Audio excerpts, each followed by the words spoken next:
About a decade ago, I started learning graphic design. I started learning technology. I started learning how to use a computer. I started learning how to put slides together. I started learning what made what graphics were appealing to people. I started watching marketing ads. I started looking at believe it or not, when Netflix came out, they had those cool the pictures on the front of the movies.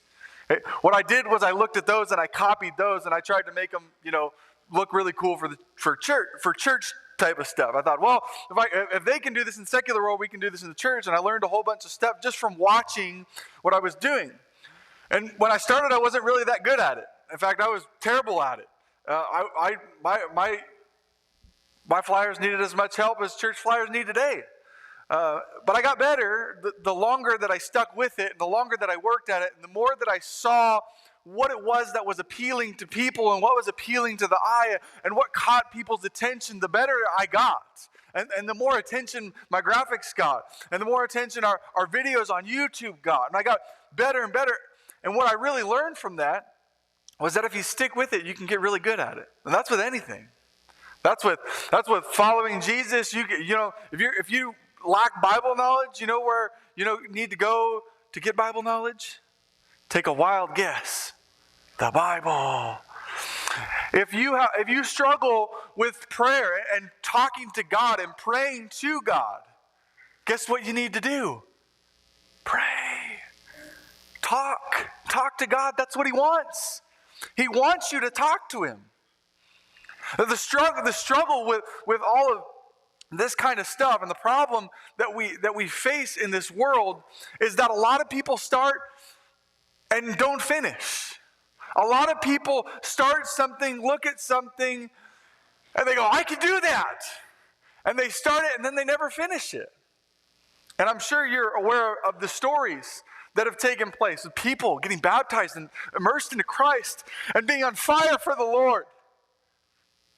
And then walking away because, it just didn't work out the way I thought it would. In fact, I can tell you a story. I was about 18 or 19 years old. We were at Bible camp. And there was a friend of mine that was dating a girl at our church, because back in that days, that's what you did. If a girl went to church, you went to church with her. And the only reason I was in church was because there was a girl there for me and a girl there with me, and that's what got me in there. And so that's what seemed to be happening. There was a lot of young girls, and they were bringing a lot of young guys, and there's this one guy who was dating this girl, and her parents said, you can't date somebody who's not a Christian, which I think is a pretty good rule, but can be a little restricting at times. It's a pretty good rule because, then, if he's a Christian, then we're on the same page, and there's no problems, even though there can still be some problems. And I remember this guy when he came in. He was really nice, and I was really excited because I finally had somebody my age in this church. There were about 35 people, and it was me and 6 girls, okay? That was it, and I was only there for one girl. And so when this guy came in, and I was like, man, yeah, another dude, awesome. I was so excited, and I thought I was going to have a buddy because I just try to make friends with everybody. And we got along right away, and soon enough, the preacher got to him, and the preacher's like, hey, you want to come over to my house and study? And he studied, and then he got baptized. And I was so proud of him. I was so excited for him. And I was like, man, it was so encouraging to see somebody else do that, even though I myself hadn't done it at that time. I thought, well, if he can do it, I can do it. And I started to feel the pressure of getting baptized. Well, this guy, he's only been coming for like 3 months, and he got baptized, and he's dating this girl because, maybe I should do something like that. And all these thoughts circling through my mind. And then they broke up about 6 months later. Guess where he was? I don't know, but he wasn't at church. He didn't show up for Bible class. He didn't show up for worship. He wouldn't return phone calls. He wouldn't return text messages. He just disappeared. Fell off the face of the planet. I got so many more stories like that. So many people have been immersed into Christ. And they come out of the water and they're excited. But because they did it for the wrong reasons, it didn't stick. And that's part of our problem, right? We can put a number of things right here. Blank starts our journey but doesn't finish it. Emotion starts our journey but doesn't finish it. We see this at camp all the time. One kid comes in, and they're excited, and they get baptized, and then it starts this chain reaction of baptisms based on emotion. I feel this, so I'm going to do it. But their attachment, and their attachment is purely to the emotion. It starts their journey, but it doesn't carry them through. And that's the thing we all deal with. Another one we can say is pressure starts our story. Fear starts our story. Joy, excitement, enthusiasm starts our story, but it doesn't finish it. When we drive life on these emotions and these things that we feel, but our intelligence and our intellect is not attached to them, there's no reason for us to go back once the emotion has faded. So we start and never finish. And we think starting is so important, don't we? We think starting is the end all. When we started, at least we did it, right? At least we did it. We didn't finish it, but we did it. We started it. And we started this chain reaction, and you start looking at these stories of people who've come to Christ, who've been immersed into Him, who've become disciples, who've become active members in the church, and they get baptized because of one reason or another, but the ones that walk away never get baptized because they love Jesus. They get baptized because of an emotion, or because of a person, or because somebody said something, or because there's pressure. Pressure that I resisted for 3 years because I want to make sure I didn't do it for Cheyenne. I did it for me. I did it because I love Jesus. That when I started, I was going to be 2 feet in and I was going to finish. And I was going to finish well. Because over a period of time, this is what you learn. It's not about how you start, but how you finish. It's not about how you start your walk in Christianity. It's about how you finish that walk. It's about how you finish. But we don't think about that because we're short-sighted human beings and we're only thinking about tomorrow and we're only thinking about what's in front of us. And most of you are just thinking about what you're going to eat after church. I know it. It keeps circling your mind, coming back. Oh, he said start. Well, start lunch or start worship or start the sermon. But the idea that we have to understand is it's finishing that counts. If you run a marathon, and you only run a mile into the marathon. Did you run a marathon? No. But if you run all 26 miles of that marathon, did you run a marathon? Yeah. You can say you ran a marathon. The only other mile, you could just say, well, I ran a mile in a marathon, but I got tired, I got winded, because cardio is all our favorite thing, and we all love to go out for a jog in the evenings. That doesn't sound like it's very fun to me, but if that's what you like to do, that's up to you. But it's about finishing what we started.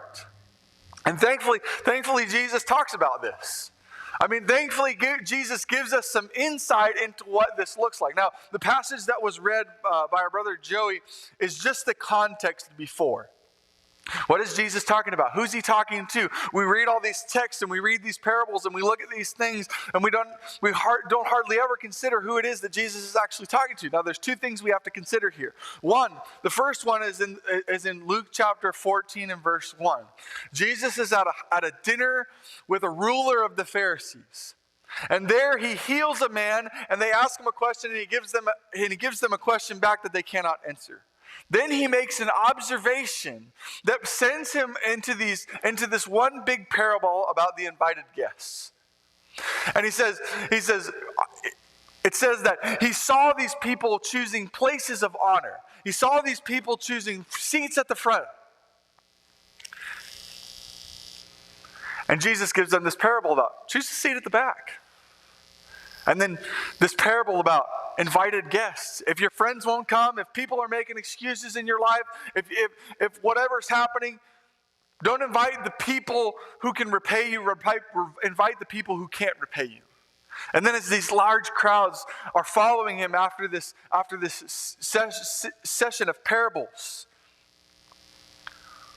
he says something to the disciples that makes Jesus kind of sound crazy. Now, before you judge what that is, it says, now large crowds were going along with him, and he turned and said to them, if anyone comes to me and does not hate his own father and mother and wife and children and brothers and sisters, and yes, even his own life, he cannot be a disciple. So what can we hate, Jesus? Anybody have that friend that just says what stuff they're not supposed to say? You're like, dude, you can't say that. And my mother used to tell me that all the time, right? She would be like, I'd say something about, I'd see something and I'd just say what first thing that came to my mind, and she'd smack me. Nick, you can't say that. What do you mean I can't say that? That's what I thought. That's what this feels like, doesn't it? That friend that just says stuff that you're not supposed to say. So who can be my disciple? Who can be Jesus' disciple? If you got to hate these people? No, he's not saying hate in the sense that like you have to have a rage-filled hate towards these people. What he's saying is in contrast to me and your love for me, you have to hate all of those things. Because think about the reversal. Think about, if you love your family more than you love Jesus, you always serve your family and not Jesus. But if you love Jesus and you serve Jesus, you'll always serve your family. You'll always serve your family if Jesus comes first in your life. If Jesus is the center of who you are, if he's the reason that you do things, if he's the reason that you tell the gospel of Jesus and that you share the word with others and love the people around you. I mean, that's better than just being this self-centered, well, I got to take care of this and that and the other, and I don't have time for God, which seems to be what our society is dealing with the most. Well, I don't have time for God. I want to be around family. I want to be around people. I want to do what I want to do. I want to do when I want to do it. And I don't want to concede my own will to a God who has never shown himself. Right? Isn't that our world? God doesn't exist. He's not here. So who can be Jesus' disciple? The principle is, from this, obviously, the disciples don't understand what in the world Jesus is talking about. You got to hate your father, your mother, your wife, your children, your brothers, your sisters, and even your own life. If you don't hate those things, you can't be my disciple. What does that mean? Well, to explain this further, he gives us two illustrations. He gives us two illustrations. One about a man who is building a tower, and another about a king who is considering war. But before that, he says, whoever does not carry his own cross and come after me cannot be my disciple. Now pay attention to that phrase because it's threaded throughout this text. But the first illustration goes like this. For which of you, when he wants to build a tower, does not first sit down and calculate the cost to see if he has enough to complete it? That might be a very important thing to do. Would it not? It might be a very important thing to do to say, you know what, I have enough money to buy all that wood, to hire help, to get an architect, to build a structure. Do I have enough of that? Instead of, we have this impulsive nature where I'm just going to do things. I have this problem. I just want to go. I don't want to sit. I want to think. But as I've gotten older, I've really felt like I've done a better job at sitting back and considering what it is that I'm doing. What am I trying to build here? What am I trying to do here? What's the end game? Thank you, Siri. She thought I was asking her the time. Apparently, she wants to listen to my sermon too. But now you got to be quiet, okay?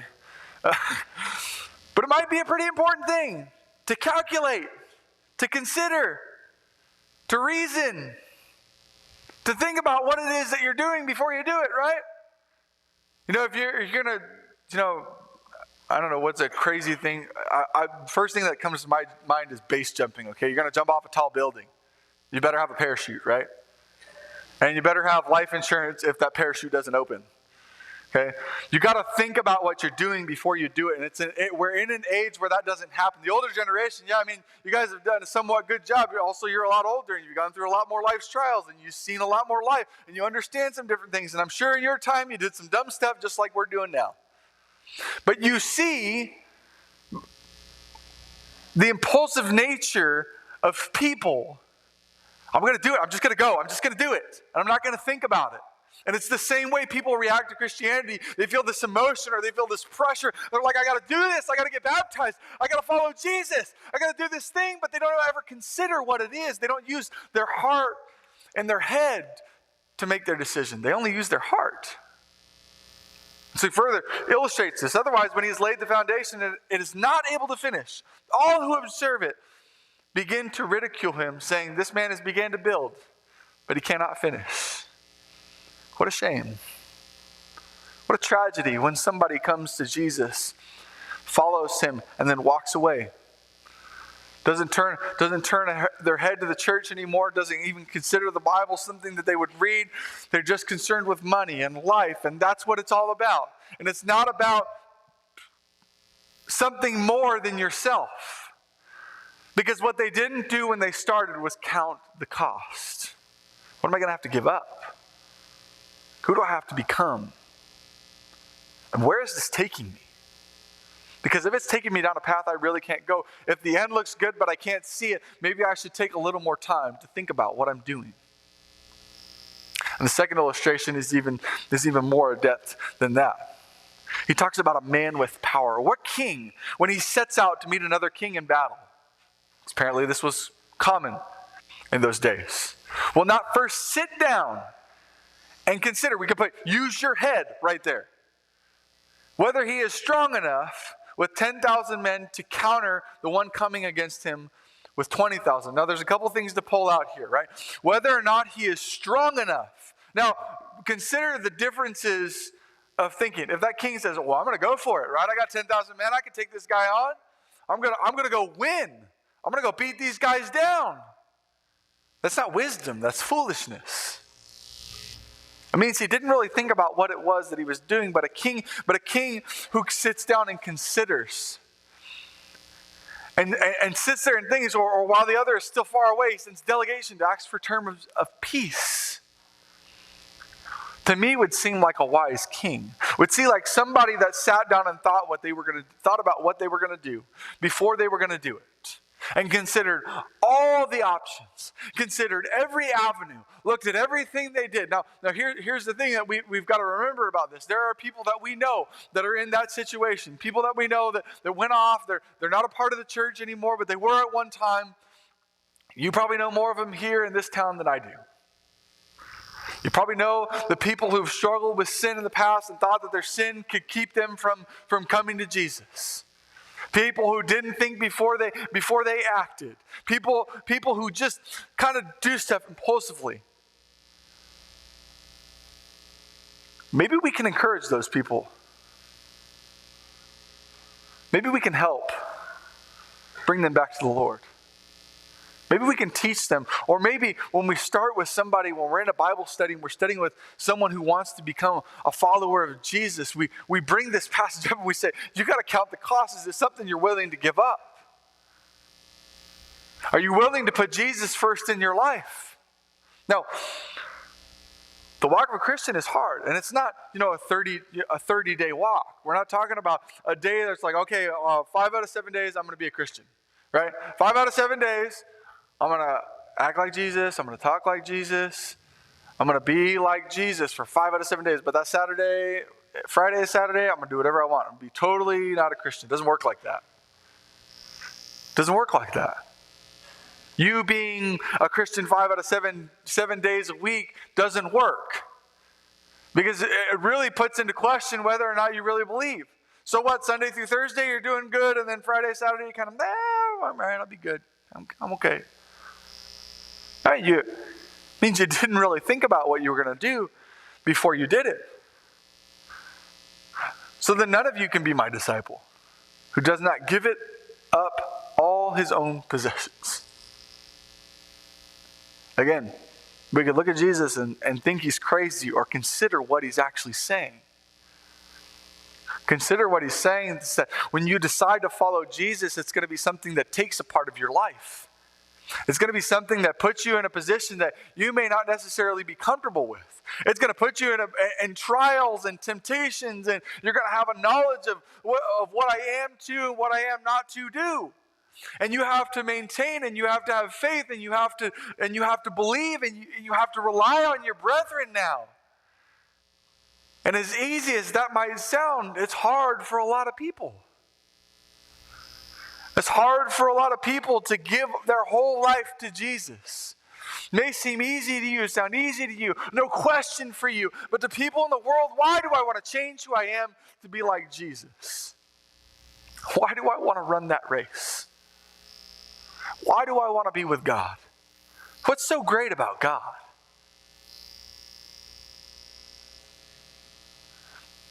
But I don't wonder, perhaps, if those are the people we need to be chasing. The people who contemplate. The people who consider.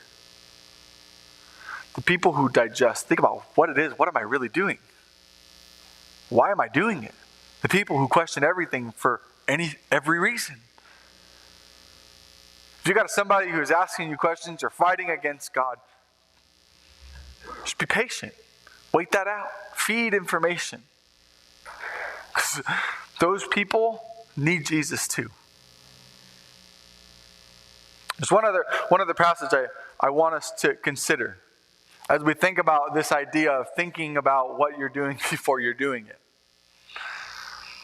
And that comes in Hebrews chapter 12, verse 1 and 2. Now, to set this up for us, you have to go back to chapter 11, because chapter 11 really tells the story of verses 1 and 2. It really tells us why in the world is the Hebrew writer saying this. Therefore, since we have a great cloud of witnesses, why is he saying that? Why is he putting that there? Well, all of chapter 11 is about the people who lived a life faithful to God, who endured the trials, who struggled with temptation and overcame things because they had God in their life. And they ran the race and they finished well. And the Hebrew writer explains it. Let us lay aside, put aside everything. Just like Jesus saying, take up your cross. Every encumbrance and the sin which so easily entangles us. And let us run with endurance the race that is set before us. Fixing our eyes on Jesus, the author and perfecter of faith, who for the joy set before him endured the cross, despising the shame, and has sat down at the right hand of God, right hand of the throne of God. Now think about this for a minute. Let's go back here and just examine what it is that the writer is actually telling us. Because the writer understands something, and we understand something about Christianity that it's Paul would put it in terms of it's a walk. It's a walk with Jesus. It's walking in a way that is worthy of your calling. But it's a long walk. It's a race. It's a destination. I once heard someone say, the man who enjoys walking will walk further than the man who enjoys the destination. So what if we thought about Christianity? What if we just loved God? What if we didn't worry about what it looked like or where it was or when it was or who it was? What if we just loved God and walked with him and lived like he was and tried to imitate his life and enjoyed that part of life? Instead of looking to the, I'm going to heaven, I'm going to be up in heaven. What if we just loved God? What if we just looked at God like he's standing right next to us? And he's a friend, and he's somebody we can talk to, and somebody we can share our struggles with, and somebody that has the power to help us through the things we deal with. So we could walk that marathon and finish well. So here's your application. Pace yourself and finish well. You know those, when I was in high school, there was two types of kids, maybe three. But there was mainly two types of kid on the track. There was a kid who was a try-hard, and he's, I'm running down the... And there was the kid who walked as slow as he could, but just fast enough to make the time. Cut, so he didn't have to do it again the next week. And they did the same thing. And then there was the kid in the middle, and I think this is the other kid, where he would walk-run. He would run sometimes, he would walk sometimes. He would run sometimes, he would walk sometimes. And the kids who ran fast ran out of breath the fastest. And the kids who relied on if you rely on impulsivity and I got to be first, and I got to win, and I got to go here, and I got to do this, instead of saying, you know what, I just want to finish, and I want to finish well. It doesn't have to be a 6-minute mile. That could be a 8.5-minute mile, 10-minute mile. I'm okay with that now. But if I run out of breath and I don't make that time, what's the cost? If we pace ourselves and walk with God. Because really, it's not about how you start. It's about how you finish. How do you want to finish? Is the question you need to be asked. Not why, because I think everybody knows why. But you got to know how. How do you want to finish? What kind of legacy do you want to leave behind for your children and your children's children? What kind of person do you want to be known as by the people in your community? What kind of people do you want to be known as by the people in your church? Where do you want to stand on Judgment Day? Who do you want to be with? And if we can figure those things out, we can put a stake in the ground. And we can say, there. And along the way, we enjoy the walk with God. We can live a full, happy, quiet life and be with Jesus when it all ends. So to you are just starting out. You're a new Christian, you're not a Christian, you're non-Christian, whatever you are. Maybe you come to church, sometimes you don't come to church at all. If you're thinking about Jesus or you're even starting to follow Jesus, let me encourage you to pace yourself. And for those of you who are well on your way to finishing, finish well. Finish well. Look forward to the time that you get to stand with Jesus, sit with Jesus, talk with Jesus, and be with the people that you love that are there. Consider what direction you're going. Reflect on your life. Am I doing enough? But how's my relationship with God really? What does that look like? Does it drive me? Does it motivate me? Does it push me to be better today than I was yesterday? You hear and you have a need of any kind. You need some prayer. You need to talk to somebody, talk to one of the elders. You can do that at this time.